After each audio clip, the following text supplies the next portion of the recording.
또 은혜 주셔서 또 듣는 모두가 하나님의 말씀으로 또 받고 깨닫고 믿어지는 은혜를 주시옵소서. 예수님의 거룩하신 이름으로 감사하며 기도하옵나이다. 아멘. 할렐루야. 오늘 제목은 끝까지 언약을 지키시는 하나님입니다. 우리 따라 볼까요? 끝까지 언약을 지키시는 하나님. 네, 하나님. 인간의 타락, 범죄 이후로 하나님은 계속해서 주님 오실 그날까지 언약을 지켜주고 계시는 줄 믿습니다. 예, 우리가 오늘 읽은 사무엘하 7장을 보면 그 유명한 다윗 언약이라고 우리가 부르는 그 약속이 나옵니다. 하나님께서 여기 보면 내 몸에서 날 씨가 내 씨를 내 뒤에 세워 그의 나라를 견고하게 할 것이고 그는 내 이름을 위하여 집을 건축하게 할 것이요 나는 그의 나라 왕위를 영원히 견고하게 하리라. 나는 그에게 아버지가 되고 그는 내게 아들이 되리라 그랬어요. 예. 그래서 문자적으로는 이 아들은 누굴 말할까요? 다윗의 아들 솔로몬. 예. 근데 이 솔로몬은 예수님을 예표합니다. 예. 그래서 크게 보면 예수님이 오실 것을 말씀해주고 있는 거예요. 내 씨를 내 뒤에 세워 그의 나라, 하나님의 나라, 예수의 나라가 견고하게 하리라. 우리 하나님이 약속하신 줄 믿습니다. 예, 그래서 우리가 오늘 열왕기부터 이제 느헤미야까지 에스더까지 이제 우리가 다 정리하고 구약 성경이 읽어지네 오늘 마치려고 합니다. 우리 한번 자막 한번 볼까요? 화면 보시면 다시 한번 복습입니다. 역사서가 총 17권, 시가서가 5권, 또 예언서가 17권이고요. 역사서 중에 창출 레미신 5권은 모세 오경이라고 하고요. 그 다음에 이제 시가서가 있고 예언서 중에 이사야, 예레미야가 에스겔, 다니엘. 그래서 이것이 대선지서, 분량이 많기 때문에 이렇게 붙여진 것이라 할 수 있습니다. 자, 한번 그 다음 넘겨줄게요. 그 다음 한번 우리 자막 넘겨주시겠어요? 자, 처음에는 어떤 시대입니까? 창조 시대. 창세기 1장부터 11장까지가 창조 시기고요. 인류의 일반 역사. 그 다음에 두 번째는 무슨 시대입니까? 족장 시대. 창세기 12장부터 50장까지 아브라함을 시작으로 이삭, 야곱, 그 다음에 야곱의 그 아들들. 그래서 나중에 이스라엘이 되지 않습니까? 그래서 이스라엘 국사의 시작되고요. 그 다음 시대는 모세 시대. 그래서 출애굽기, 레위기, 민수기, 신명기. 그 다음에 무슨 시대입니까? 사사 시대. 여호수아, 사사, 룻기, 사무엘, 상하까지. 물론 사무엘 상 하에는 사울 왕이 세워지고요. 그 다음에 또 다윗 왕이 세워지죠.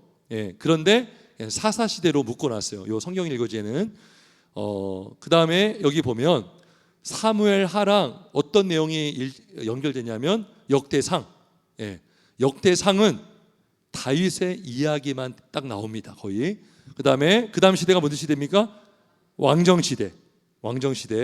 열왕기상, 열왕기하, 역대하. 근데 역대하는요 유다 왕들만 나와 있어요. 나중에 이유를 설명해 드리겠습니다. 그 다음에 무슨 시대입니까? 마지막 포로 시대. 에스라, 느헤미야, 에스더. 이렇게 총 6개 시대로 역사서를 이렇게 분류를 했고요. 그럼 역사서가 있고 시가서가 있다고 했죠. 자, 그러면 여러분 시편은 어디 들어갈까요? 시편은 여기 역사서에 어느 때 기록이 되었을까요? 시가서. 성경으로 보면, 구약 성경으로 보면 저기 그 시편은 사무엘하, 그죠? 사무엘하 또는 사무엘상. 요때 다윗 왕이 굉장히 고난받고 또 왕이 되면서 그런 내용들이 아주 시편에 잘 녹아 있습니다. 그러면 여러분 잠언 어느 시대입니까? 왕정 시대. 열왕기 상, 그리고 아가서도 마찬가지죠. 솔로몬이고, 전도서 솔로몬이 저자입니다. 원저자는 성령님이지만 솔로몬을 통해서 기록을 하게 하신 것이죠. 자, 그래서 한번 넘겨보겠습니다. 창세기에 왜 욥기가 있을까요? 욥기? 이 욥기가요 시가서지만 욥기의 배경은 이 족장 시대를 담고 있습니다. 족장 시대. 굉장히 이 족장 시대를 배경으로 해서 욥은 이 족장 시대 사람이에요. 그래서 욥기는 창세기에 에서 나온 것이고, 그 다음에 레위기는 출애굽기 때. 여러분 출애굽기는요 출애굽해서 시내산에 이르기까지 한 11개월간의 그 여정을 기록한 것이 출애굽기인데, 출애굽기 맨 뒤에를 보면, 뒷부분에 보면 성막 이야기가 나옵니다. 그거는 시내산 위에서 모세에게 하나님이 주신 법을 알려준 거예요. 그래서 레위기는 그 출애굽기 안에서도 시내산에서 받은 제사법, 성막, 제사법 이런 것들을 기록한 말씀이 바로 레위기입니다. 출애굽기 19장부터 40장까지가 이런 율법을 받은 내용인데 그게 레위기랑도 연결이 됩니다. 그래서 레위기 안에, 출애굽기 안에 레위기가 있다는 거 기억하시고, 그 다음에 민수기 안에서 신명기가 나옵니다. 신명기. 민수기는요 그 출애굽기 해가지고 이스라엘 백성들이 계속 이동하는 내용이 나오는데, 신명기는 민수기의 내용과 출애굽기의 내용을 약간 요약을 한 것 같은 그런 말씀이 나와 있어요. 그래서 다시 명한다 해서 신명기예요. 신명기. 모세가 출애굽 2세대들한테 모압 평지에서 다시 한번 백성들에게 가나안 땅에 들어갔을 때 너희가 하나님의 말씀, 하나님의 언약을 잊지 말고 기억하여서 하나님 말씀대로 살아라 라고 강조한 말씀이 신명기예요. 신명기. 자, 그 다음에 넘겨볼까요? 여호수아가 있고요. 그 다음에 사사기에 왜 룻기가 있을까요? 룻기가 어떤 배경이죠? 룻기가 기록된 배경, 사사시대. 사사들이 치리하던 때 이렇게 1장 1절에 시작을 해요. 그래서 룻기를 읽으면서 사사시대구나라고 염두에 두면 좀 마음에 와닿는 게 있습니다. 그러니까 이 사사시대 때 사람들이 각기 소견에 오른 대로 행했죠. 굉장히 영적으로 혼탁한 시대입니다. 그런데 베들레헴이라는 그 지역에서 먹을 것이 없어서 모압으로 가잖아요. 나오미가. 그런데 베들레헴이라는 것은 원래 떡집이에요. 떡집. 여러분 떡집에 떡이 있어야 돼요? 없어야 돼요?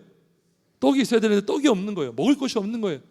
여러분 예루살렘에, 말씀의 중심인 예루살렘에 사람들이요 하나님을 인정하지 않고 하나님을 멀리하고 자기의 소견에 오른 대로 행합니다. 그러니까요 완전히 그 나라가, 그 시대가 완전히 자기의 소견에 오른 대로 행했던 시대가 바로 사사기고, 그 사사시대 때 룻기가 기록이 된 거예요. 그러니까 이 나오미가 두 아들도 잃었어요. 남편도 잃고. 여러분 상상해 보세요. 영적으로도 갈급한데 가족적으로도 굉장히 어려운 시기를 맞이한 거예요. 그러한 배경에서 룻기를 한번 읽어보시면 좋겠고요.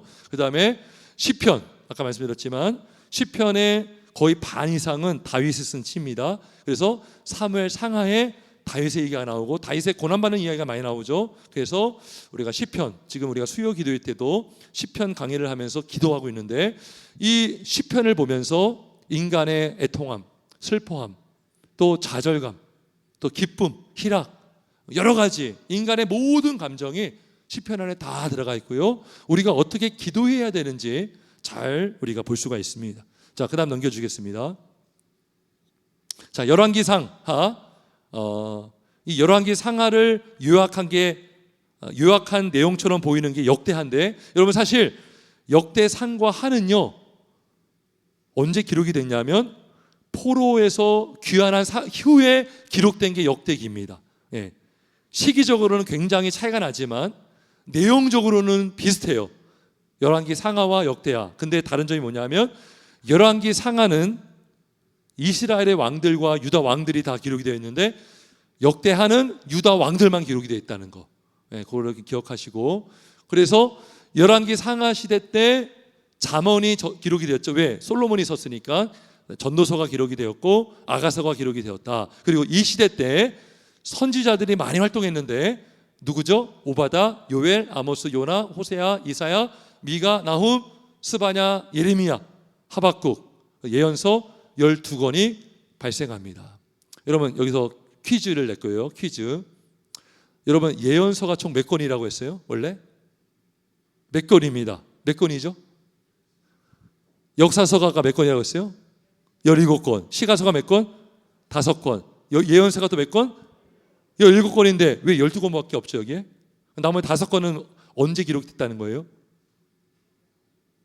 5권은 어디 가 있어요? 포로기 때, 그리고 포로 이후 때. 포로기 때 기록된 예언서가 뭘까요? 포로기 때, 포로로 끌려가가지고 계시받은 말씀. 다니엘, 그 다음에 에스겔. 그렇죠? 그 다음에 포로 이후에 하나님의 말씀을 딱 내리신 선지자가 있죠. 학개, 스가랴, 말라기. 예, 그 5권은요 포로기 때 기록된 말씀이고요. 나머지 12권은 열왕기 때 기록이 되었습니다. 이사야도 그렇고 예레미야도 그렇고. 자, 그런데 여러분 솔로몬이 참 지혜로운 왕이었죠. 여러분 솔로몬 하면 딱 생각나는 게 뭐죠? 여러분 솔로몬 하면 재판, 솔로몬의 재판. 솔로몬 그쵸? 아기를 누가 데려와 가지고 서로 자기 것이다 막 그랬죠. 근데 솔로몬이 재판을 딱 해가지고 아주 지혜롭게 재판을 한 사람이 솔로몬입니다. 근데 솔로몬이 지혜를 얻기 위해서 하나님께 기도했고, 하나님께 기도했을 때 하나님이 지혜도 주시고 부와 영광도 주셨어요. 그리고 성전을 건축했죠. 그러나 솔로몬은 실패합니다. 언제? 열왕기 하 11장. 자, 우리가 지지난주인가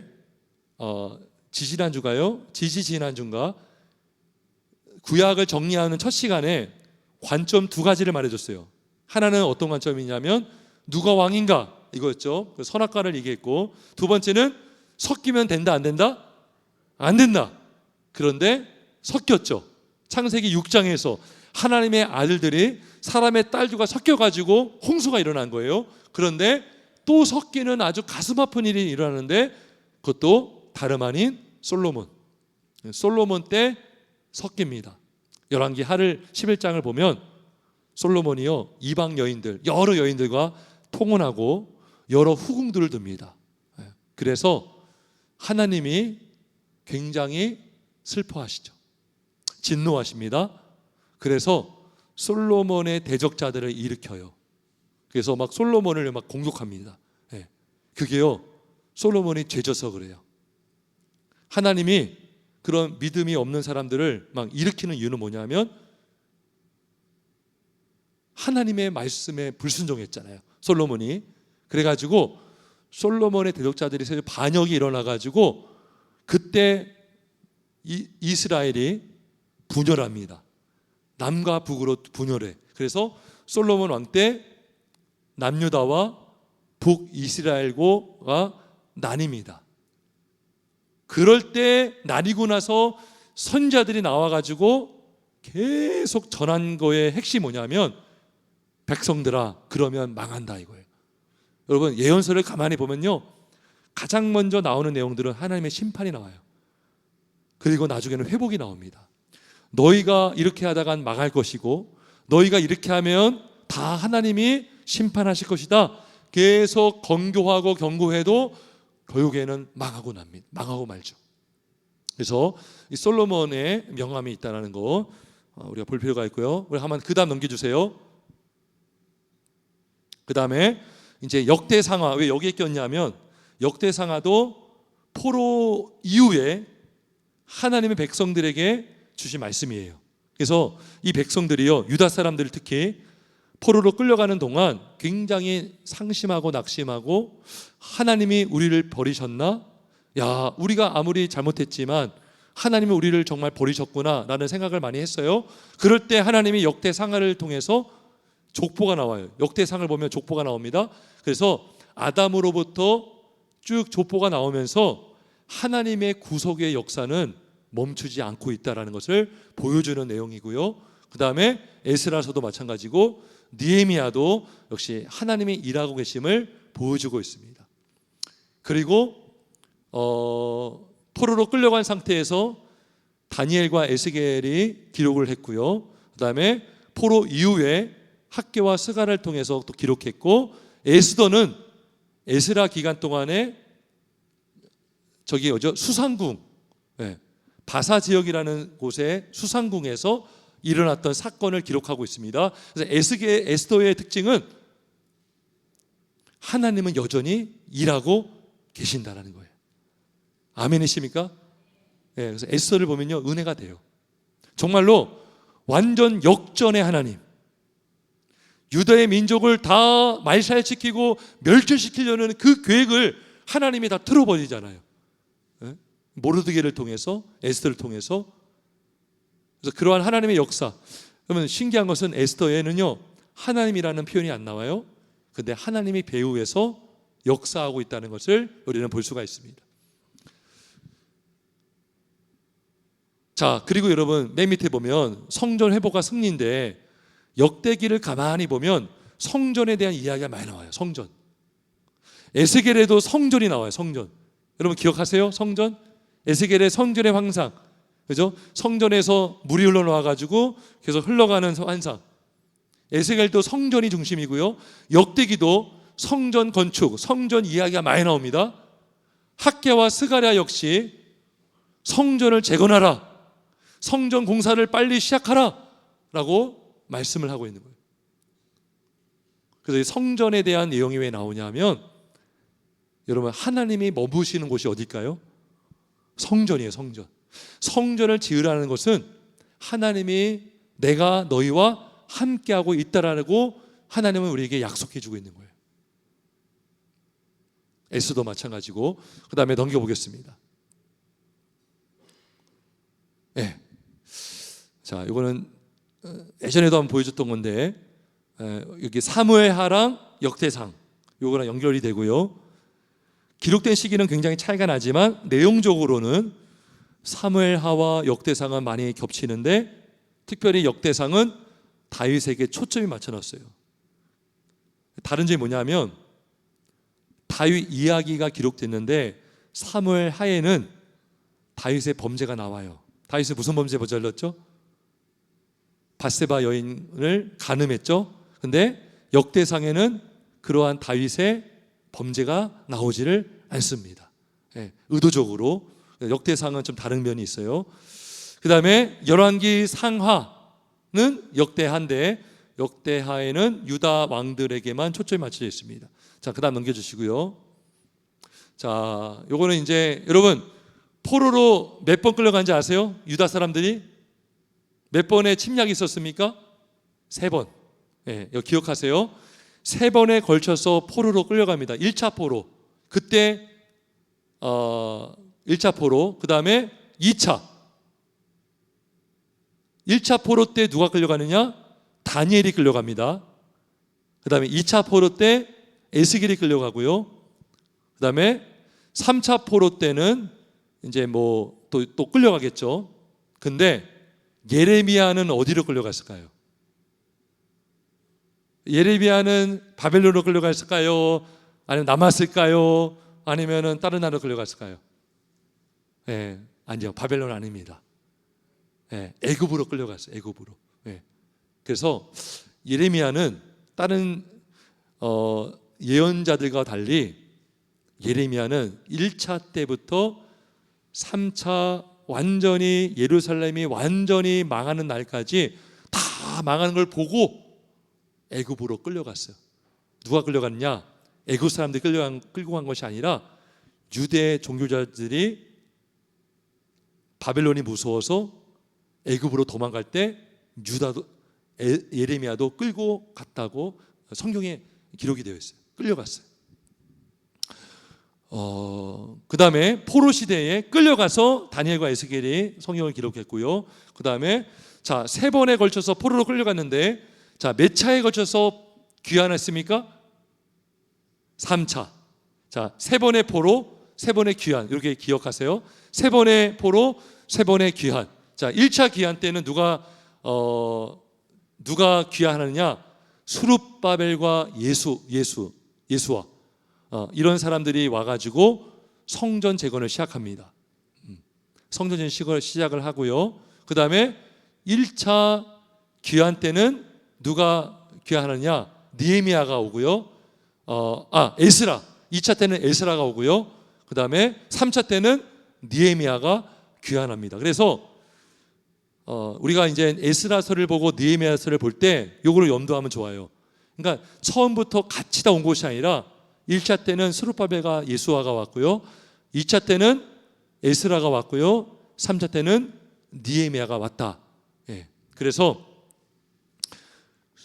그때 성전의 이름을 스룹바벨 성전이라고 합니다. 예, 스룹바벨 성전이라고 하고, 그 다음에 헤롯 대왕, 예수님이 나실 때 그때 왕이 누구였냐면 헤롯 대왕이거든요. 헤롯 대왕이 다시 성전을 더 증축합니다. 그래서 성전 이름이 헤롯 성전이라고 불리게 된 거예요. 자, 이렇게 3차의 포로와 3차의 귀환이 있었다. 이렇게 참고하시고, 그 다음에 넘겨주세요. 이제 마지막입니다. 한 번 남았는데, 오른쪽 넘겨주세요. 그 다음 넘겨주세요. 그 다음에 뒤로. 잠깐요. 여기. 예, 마지막입니다. 마지막. 자, 우리가 이스라엘 역사를 보고 열왕기서를 보고 그 역사서를 보면 백성들의 특징이 나와요. 그 뭐냐? 계속해서 언약을 어기고 있다는 거예요.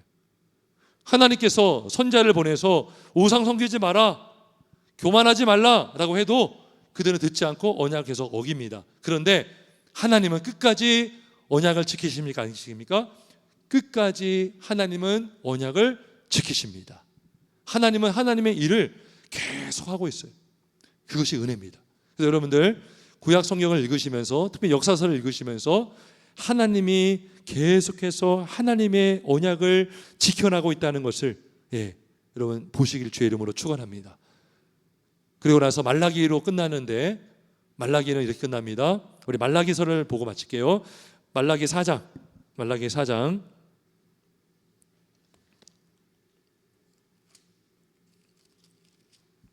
말라기 4장 5절과 6절 읽어보겠습니다. 말라기 4장 5절과 6절. 말라기 4장 5절과 6절 같이 읽겠습니다. 구약 성경 1331쪽입니다. 시작. 보라, 여호와의 크고 두려운 날이 이르기 전에 내가 선지자 엘리야를 너희에게 보내리니 그가 아버지의 마음을 자녀에게로 돌이키게 하고 자녀들의 마음을 그들의 아버지에게로 돌이키게 하리라. 돌이키지 아니하면 두렵건대 내가 와서 저주로 그 땅을 칠까 하노라 하시니라. 아멘. 자, 엘리야를 먼저 보내신다는 거예요. 예수님이 오시기 전에 엘리야가 먼저 오신다는 거죠. 그 엘리야는 누굽니까? 신약 시대 와서 세례 요한. 여러분 흥미로운 게 뭐냐면 열왕기하 1장 8절에 보면 엘리야의 특징을 말하는데, 엘리야는 털이 많고 허리에 가죽띠를 띄었다고 말해요. 근데 세례 요한도 마태복음 3장 4절에 보면 낙타 털옷을 입고 허리에 가죽띠를 띄었다고 합니다. 그래서 구약의 엘리야는 신약의 세례 요한을 말하고요. 자, 그리고 흥미로운 것이 있습니다. 여러분 엘리야 다음에 누가 왔죠? 엘리야 다음에 누가 있어요? 엘리사. 그러니까 엘리야가 먼저 있었고 그 다음에 엘리사가 등장합니다. 근데요, 여러분 열왕기하를 가만히 보면 엘리사의 모습을 통해서 누구의 모습을 볼 수 있냐면 예수님의 모습을 볼 수가 있습니다. 보세요. 여러분, 나아만 장군 무슨 환자였어요? 나병 환자. 예수님 누구 병자 치료했죠? 나병 환자들 많이 치료했죠. 그 다음에 엘리사가요, 여리고 물을 고쳐요. 소금을 던져서 여리고 물을 고칩니다. 예수님 물을 변하여 뭐로 만드셨죠? 포도주로 만드셨죠. 그 다음에 엘리사도 죽은 자를 살려요. 수넴 여인의 아들을 살립니다. 예수님은 죽은 자를 많이 살리죠. 그 다음에 여러분, 재미있는 거, 엘리사, 우리 열왕기하 잠깐 보고 마치겠습니다. 열왕기하에 보면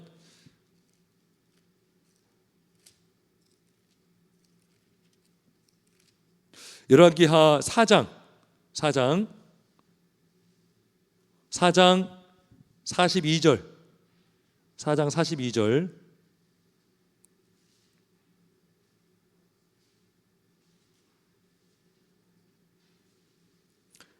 열왕기하 567쪽입니다. 구약성경 567쪽. 열왕기하 4장 42절에서 44절까지 한번 같이 읽겠습니다. 시작. 한 사람이 바알 살리사에서부터 와서 처음 만든 떡 곧 보리떡 20개와 또 자루에 담은 채소를 하나님의 사람에게 드린지라. 그가 이르되 무리에게 주어 먹게 하라. 그 사환이 이르되 내가 어찌 이것을 100명에게 주겠나이까 하나. 엘리사는 또 이르되 무리에게 주어 먹게 하라. 여호와의 말씀이 그들이 먹고 남으리라 하셨느니라. 그가 그들 앞에 주었더니 여호와께서 말씀하신 대로 먹고 남았더라. 아멘. 여러분, 어떤 사건과 연관됩니까? 오병이어 사건, 그죠? 예수님의 오병이어 사건. 보리떡 5개와 물고기 2마리. 제자들이 있잖아요. 아니 이거밖에 없어요. 근데 똑같아요. 엘리사에게도 아니 지금 보리떡 20개 이거밖에 없습니다. 채소밖에 없습니다. 어떻게 100명에게 먹겠습니까? 근데 예수님은요 5,000명을 먹이셨죠. 그리고 먹고 남았죠. 여기도 뭐예요? 먹고 남으리라. 여호와께서 말씀하신 대로 먹고 남으리라. 여러분, 엘리야는요 세로완이고요, 엘리사는 예수님이에요. 예수님을 예표한 자예요. 그래서 예수님은 신약 시대에 때가 되매 아기 예수로 나오셔서 공생의 기간 동안에 병자를 치료하시고 죽은 자를 살리시고 물을 변하여 포도주가 되게 하시고 오병이어의 사건을 통해서 하나님이심을 우리에게 보여주신 줄 믿습니다. 오늘도 우리가 이 말씀을 기억하면서 이젠 다시 오실 예수님, 재림주로 오실 예수님을 우리가 바라보시면서 소망하시면서 이 땅에 사는 동안 주의 말씀에 순종하여 믿음으로 살아가시는 저와 여러분 되시길 예수님의 이름으로 축원합니다. 아멘. 기도하겠습니다.